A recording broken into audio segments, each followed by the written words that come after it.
What's going on, guys? Welcome back to the Hold the Phone podcast. I'm your host, Alex. I'm joined today by my host, Ryan. How you doing, buddy? Hanging in there, enjoying this rainy weekend. Did you guys get a lot of rain down in North Carolina? It started today, so I think it's supposed to rain all day today, all day tomorrow. Oh, have fun. It's been wet. Oh yeah. We've had a lot of news this week in the NFL. Oh yeah, man. Let's just dive right in. Yeah.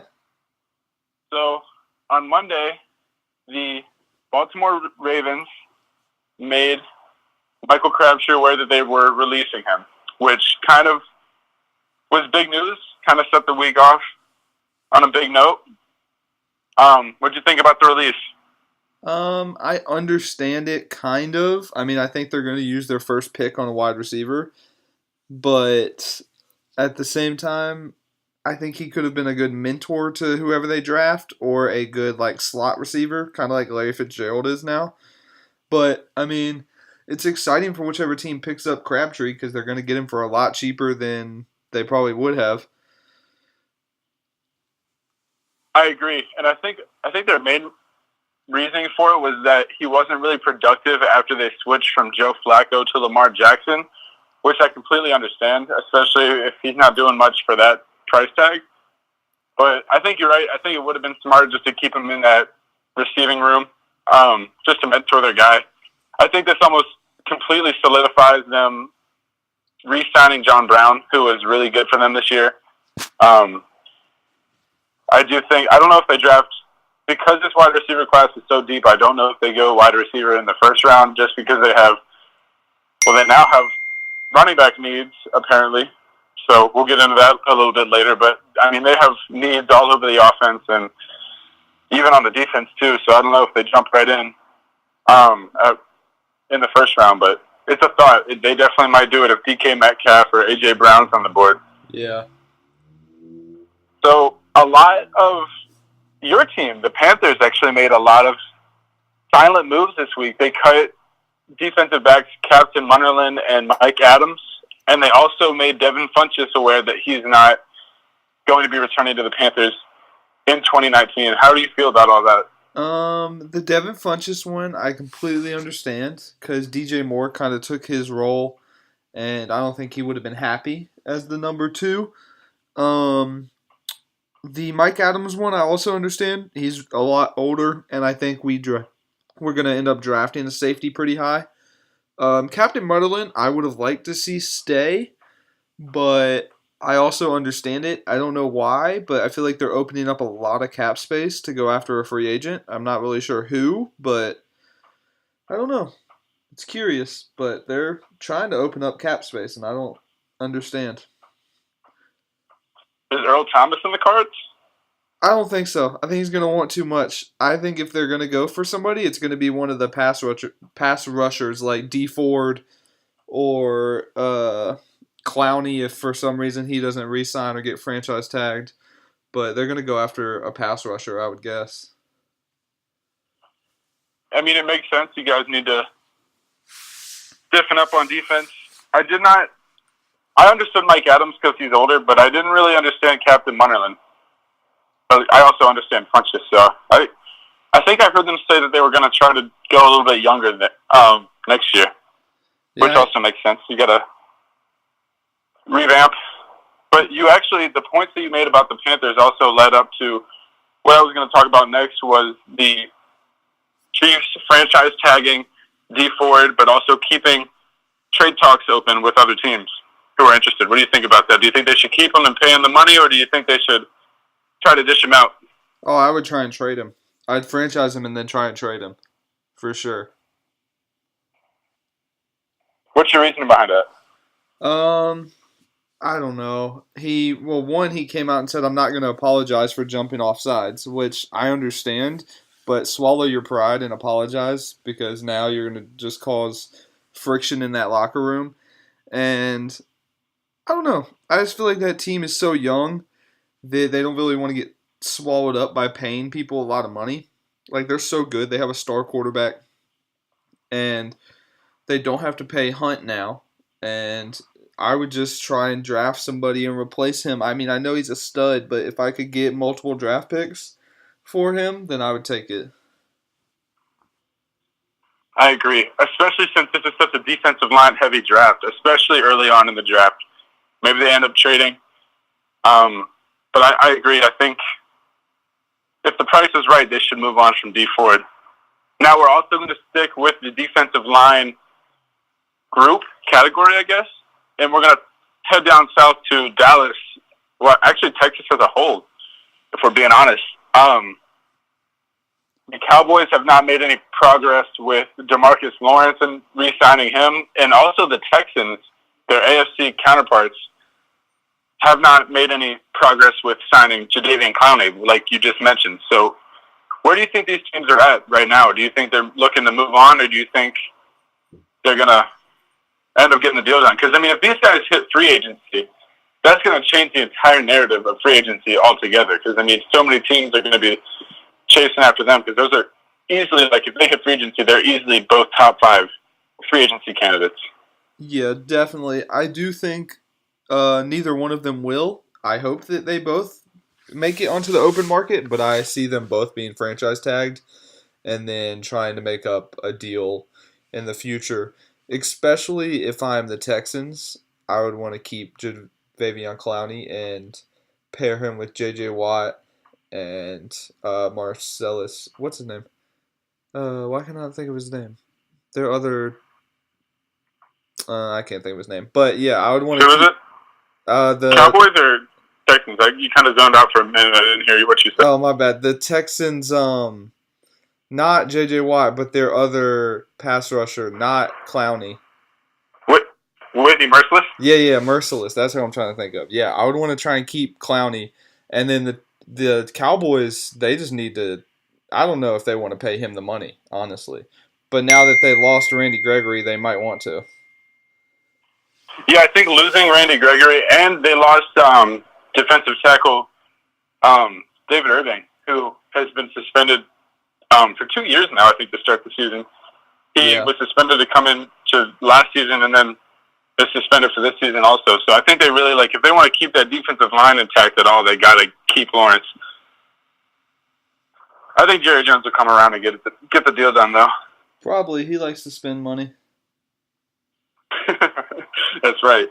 And before we get into the hugest news of the week, I think we're just going to slightly go over the whole Alex Collins running back situation for the Baltimore Ravens. Alex Collins was arrested yesterday and is now being charged with, I think it's a drug and violence. Yeah. Charges like that, I think. And literally an hour later, the Ravens notified him that they're releasing him. How do you feel about that? I mean, I think it's the right thing to do. It makes sense. There's no point. You have a young quarterback. There's no point in keeping that guy in the system. Just cut him. They already have a bunch of good other backs, and they're probably going to draft somebody again. So it just makes sense. Get rid of him. Yeah, because I think, the problem is I think now that they released Collins, I think Gus Edwards and Buck Allen, who were the main 2 other backs on the Ravens offense last year, they're free agents. So I think you're right. I think they maybe re-sign one of them and then draft somebody. So it'll be interesting to see what the Ravens do there on offense. A lot of Ravens news this week. Yeah, they're making a lot of news. But I didn't know both of those guys were free agents. They'll probably keep Buck Allen, if I had to guess. That's what I'm thinking. Also, just came to my head real quick before we get into the big news we got on Thursday. The Patriots released Dwayne Allen, who was due, I think, $7 million in salary in 2019. This is, honestly, it's not that big of a deal because he doesn't play too big of a role on their offense, at least statistically speaking. He's more of a blocking tight end since he left the Colts.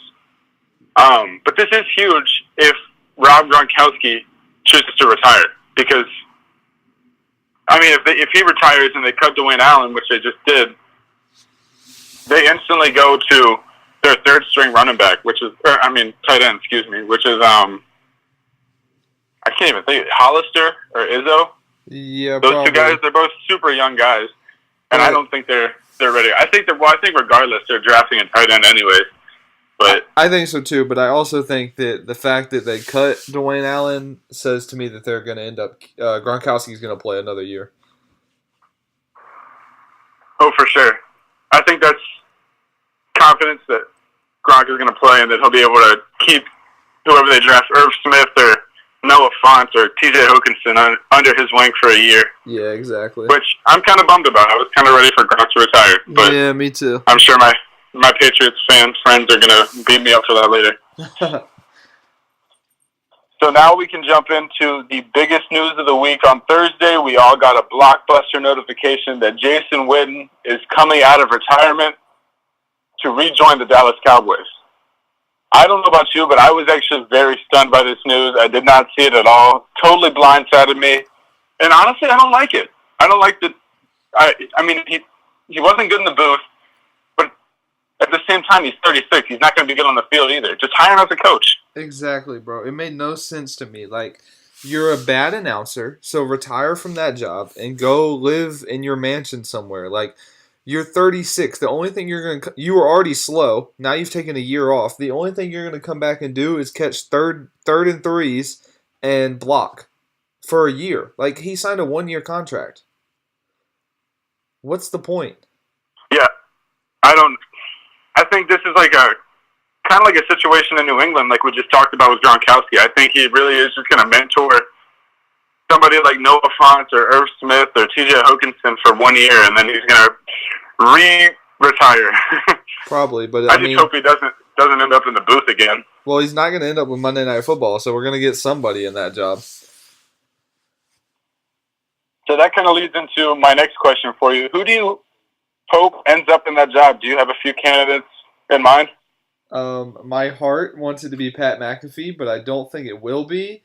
Who I really think it could be would be Greg Olson, but he came out like 2 days ago and told Ron Rivera that he wants to continue to play for us for at least another year. So, I don't know, because I know ESPN and Fox were trying to get Greg Olson to come work for them, but I don't know.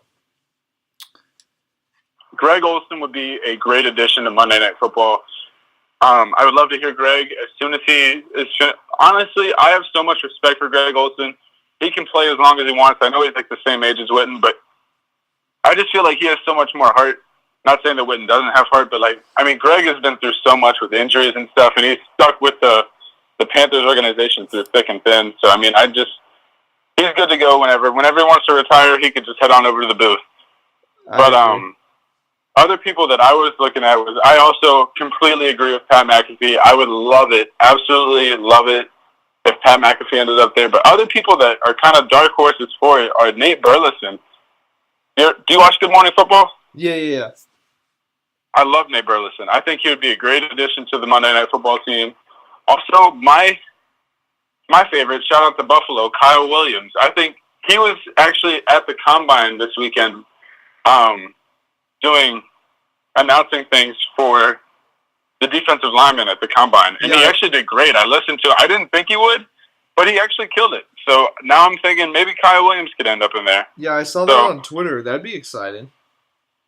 That would be really, I would be interested, but to see what they do with that. But I don't think they can go much farther down than they did with Witten. I see the idea was good in principle to bring him in, but it did not pan out. He did not do good in that job. Yeah, no, definitely not. Also, some other big news that came out, I think yesterday, that the Jaguars plan on signing Nick Foles.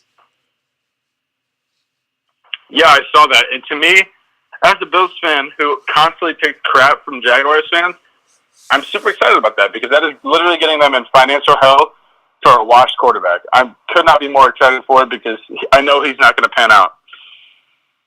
I agree. So that's kind of my negative, pessimistic take on it. No, I agree fully. I think that they're going to pay him like $60 million over 3 years or something like that. Probably more than that, honestly, and it's not going to work. He's not going to be good. And They're going to lose Jalen Ramsey because he already doesn't want to play there. So he's going to go end up playing for somebody else. Like, that team is just, they went from being really good that one year to now they're going to be one of the worst teams in the league, I think, pretty soon. Because Leonard Fournette, I'm so glad the Panthers didn't end up drafting him. Dude, he's so injury prone, it's unbelievable. Like, that team, I don't know, their future doesn't look too great. I agree. Signing Foles would get them in financial hell. Jalen Ramsey and T.J. Yeldon are both out the door. They can't pay their defense much longer, and I see this organization crumbling down. To my soon-to-be brother-in-law, who's a Jacksonville fan, if you're listening to this, I'm sorry. I'm just stating facts. You guys are in trouble. And they might be moving to London. Sorry, go ahead. I said, and they might be moving. Which would be kind of cool, honestly. I think it would be cool to have a European NFL team.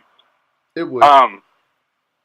But does that open the door? If the Jaguars are bad this year, which we're kind of anticipating, does Doug Marrone lose his job after this year, in your opinion? Probably. Or I don't know. They'd have to be pretty bad. They'd have to go like 5-10, I think. Especially if they do end up signing Nick Foles, because they're going to give him at least 2 years before they probably fire his coach. Yeah, I think you hit the nail on the head there. I think if they're around 6 or 7 wins, he might keep his job for another year. But yeah, if they're one of the lower level teams, I think he's out of there. Even despite his success 2 years ago, taking the Jags to the AFC Championship game, I don't know, because like after that game, that team went MIA. Like, the defense is nowhere to be found. Like, they have like just an exoskeleton of what they used to be. Because like everyone's still there. Ramsey, Boye, Calais Campbell. I mean, Marcel Darius. They even added people like Taven Bryan, who they got in last year's first round. I mean, I don't know where they're going. I don't either. They have a lot of attitude and not a lot of future promise. Yeah, kind of got me depressed just now. Just kidding. I love it. So while we're talking about quarterbacks, I also saw news that Brian Flores and the Dolphins are trying to shop Ryan Tannehill with no success at the Combine. No one was interested in him. That doesn't surprise me. I mean, he's been hurt a lot. I think he's 30. And I just don't understand. It really, if any team, I think the Jaguars would have traded for him. But at this point, they seem like they're signing Foles. So I don't know who else. Maybe I could see somebody like the Patriots giving him like a 3rd-round pick for him or something. And just let him sit behind Brady till he retires. And then they'll just have Ryan Tannehill take over. But probably not. I don't know. I think he'll end up going to be somebody's backup, or they'll end up cutting him. Yeah, I think they said if they can't find a trade partner by the time free agency starts in about 10 days, they're going to give him a boot. I think they're going to cut him. I never understand that. Why would a franchise say, hey, if we can't find anybody to trade for this guy, we're going to just cut him? Because then why would anybody trade for him when you could just pick him up in 10 days when he gets cut? Like, that doesn't make sense to me. Oh, yeah. No, I completely agree. Especially when he would have to be paid $18 million, which Ryan Tannehill would have to be in 2019 if someone traded for him. Exactly. Which is ridiculous. Just wait for him to get cut and then sign him for $5 million. I think they said the front runner, if he gets cut, the front runners to sign him would be the Redskins or the Bengals. Or the Giants, maybe. But they said that earlier this week that they're probably going to stick with Eli. They got to get Haskins, man. They got to get him. Yeah, you want to jump right into the Combine after we talk about Haskins? What did you say? I said, do you want to jump into the Combine, speaking of Haskins? We sure can. Go for it. I mean, we can start with him. He ran the slowest 40 time of every quarterback, which I never would have thought, but I don't know. He was extremely accurate in the throwing drills, but he did not do good at all in the agility or the 40. I have to say I wasn't surprised by that. He was never a mover at Ohio State. Like, he's not super athletic, But I will admit that I was not expecting that slow of a 40. Like, that was real slow. But they did say that he was suffering cramps before he ran that, and that he is going to run it again at his pro day, hopefully with a better time. Because, sheesh. Offensive linemen were running faster than him. Exactly. I saw in training that he was running somewhere around the 4.8 is what they were saying. I mean, and even that is way better than where he was at. I think he got like 5.01, something like that. I think it was 5.02, which is slow for a quarterback. Oh, yeah. Like I said, offensive linemen were running faster. Yeah. 40s than him. But, I guess, since we talked about him not doing so well, I guess we can switch over to DK Metcalf just absolutely killing the combine.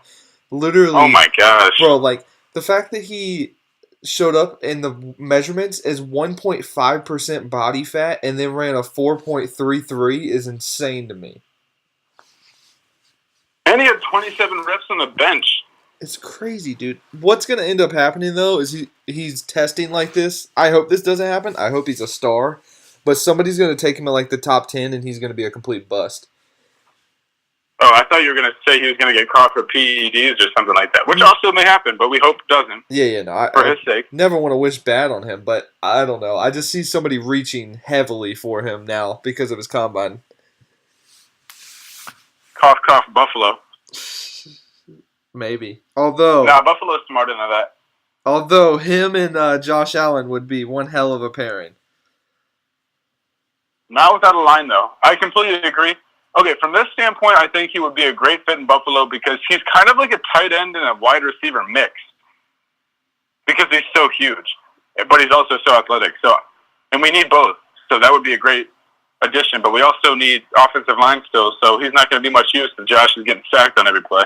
I'm calling it right now. The Baltimore Ravens are going to take him with their first round pick. They have to trade up to get him after that combine. Probably. But I'm calling it. That's who's going to take him. So what were some standouts that you saw during the combine? I was just getting ready to ask you the same thing.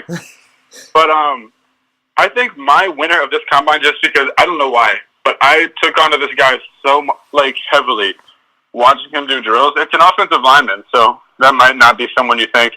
And honestly, I don't think that it's going to be anyone listening is not going to think the same person I'm thinking of. And my person was... Sorry, I just beat around the bush super badly. No, you're good. Anyways, my person is Garrett Bradbury. Did you see him? No, I don't even know who that is. He's offensive lineman out of North Carolina State. He absolutely murdered the combine. But he did it ever so quietly. He got the second most bench reps of all offensive linemen with 34. He ran he was the top 5 person in the 40 for offensive linemen. He ran a 4.92. Wow. And just what really got me was watching him do his on the field drills.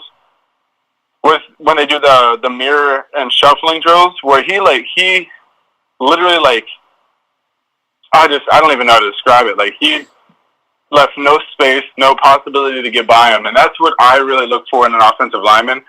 So I was super impressed by that. Other people that, well, actually, I'll let you jump into. We can go one at a time so we don't steal each other's. But who really stuck out to you? Devin Bush, the middle linebacker from LSU. He performed crazy, and then you mean Devin White? Yes. What did I say? Devin White. Devin Bush. Who is Devin Bush? Yeah, Devin White is who I meant. But yes, his 40 time was ridiculous. It was like a 4. No, Devin Bush. Are you sure? Yeah, Devin Bush from Michigan. My bad. I had the wrong school, but the right player. He goes to Michigan. Okay. Devin, yeah, okay. Well, there is a Devin White for LSU, so I was confused. Yes, no. My bad. Mine is Devin Bush. Keep going. From Michigan. He did really good in his 40. Blew times away. Ran faster than Odell and people like that had in the past. So I just think people are going to probably take him pretty high just because of his speed. Sorry, I was reading something about... I was making sure I had the right player. But yeah, I think he performed very, very well. He tested way faster than people thought he was. So, sorry, I'm rambling. You go ahead. No, you're good. I mean, it's always good to. I mean, that's what the combine's for, is breaking expectations. But someone else that really stuck out to me was Quadre Olison. He didn't perform super spectacular, and maybe I'm being biased because of that Western New York connection, but I really would like the Buffalo Bills to draft him. For a mid-round pick, he seems pretty nice. Definitely showed some athleticism at his 40 and put up a good amount of bench reps. But I also will point out that Gary Jennings, who I said last week, who I was going to watch out for, the wide receiver out of West Virginia, he killed it. He had 20 bench reps, even though he's one of the smaller guys. I think he had like a top 5 40 time for wide receivers. And, I mean, he looked pretty good on the field drills, so I'm looking forward to seeing where Gary Jennings lands. All right, who you got next? Noah Fant, or Font, however you say his name. Is it Fant or Font? Do you know? Ryan? Hello? Buddy? All right. Hey, guys, we're back. Sorry, our call dropped. But, yeah, so like I was saying, Noah Fant, I guess that's how you say his name, the tight end, ran a 40 faster than Odell. Who were the people? It was Odell, Julio. I don't know. He just really outperformed what people thought, especially because he didn't have a great senior season. He showed a lot. I think he's going to end up probably being the number 1 or number 2. I could see Irv Smith maybe going higher than him, but I think he's going to go pretty high. Probably to someone like the Patriots because, they draft studs like that at tight end. I was about to say, you could catch him in a Patriots jersey come September. Let's hope not. Yeah, same here. But it's inevitable. Oh, yeah. So now let's move on. Who kind of hurt their stock, in your opinion? Who kind of put themselves a step back or two with their combine performance? Little Jordan Humphrey. He ran the slowest. First of all, that's his name, and I don't understand. But, yeah, he ran the slowest. I mean, yeah, it's cool, but, like, why is that your name? He ran the slowest 40 of all the wide receivers, and he just didn't run drills. They said he was very flat-footed and didn't make good breaks or anything, so I don't know. I feel like he hurt his stock a lot. I agree. He was one name that I constantly heard about people saying hurt their stock at the combine, which you hate to see. You want to see these guys succeed, so it really does suck that some of these guys are putting themselves backwards. But for me, my biggest guy was, this may be a surprise to people, but mine was Will Grier, the quarterback out of West Virginia. Oh, okay. His measurables were okay, but if you looked at his on-the-field drills, he was terrible. He missed so many throws, I mean, obviously they're wide open because they're just practice throws, but I mean, like, I think they ran a corner route. He missed the wide receiver so badly all 3 times. And it's like maybe a 15, 20-yard throw max. And he missed it all 3 times. And then I switched the channel to watch the UVA game. And on a commercial break, I switched back. And what do I find? I come back and I immediately see Will Grier miss somebody on a go route later on. I'm like, this is terrible. That is pretty terrible. So, yeah, Will Grier really hurt his stock in my eyes. So, you got anybody else? Yeah, another wide receiver, actually, N'Keal Harry from Arizona State. He had a pretty okay 40. He ran a 4.3, but he was really bad in drills. I heard a lot of the analysts, because I was watching it, like a recap of it today, a lot of people were saying that he was really flat-footed and heavy-footed while he was running. Like, he would drop balls a lot, and he just wasn't, like, people would throw it, and he couldn't get underneath it. People were overthrowing him, but a lot of the analysts were saying that they were good throws. He just wasn't catching up to them. So, like, his release wasn't very good, and he was just really heavy-footed. So I think he hurt his stock a little bit. I mean, he's decently in the speed department, but I don't know. I think his route running needs a lot of work. Yeah, he's also one of the heaviest wide receivers in this class. I think he and DK Metcalf weighed the same amount. Actually, they tied. But I think DK's is a little bit more muscle than his is. Definitely a lot more muscle. The bright side is he did put up 27 bench reps, but I mean, I don't know how much that's going to help him on the field when he's not catching balls. Yeah.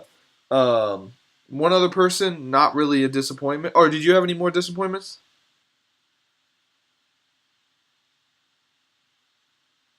Ryan?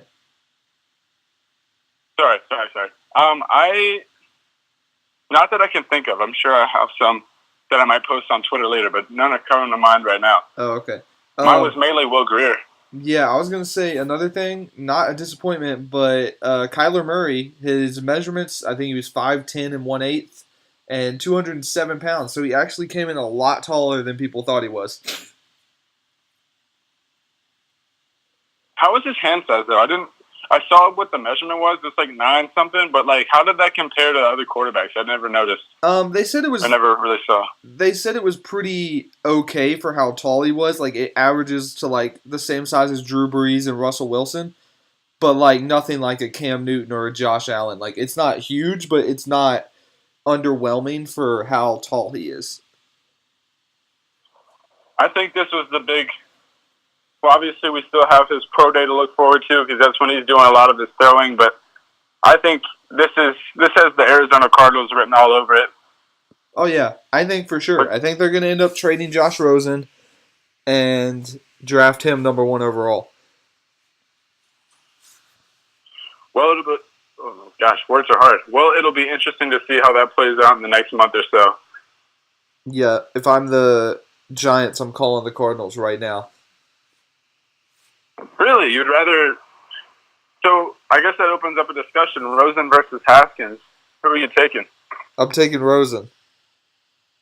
Rosen wasn't that bad last year. He just had no offensive line to play behind. It was kind of like Josh Allen, except for he's not as athletic as Josh Allen, so he can't get out of the pocket like Josh can.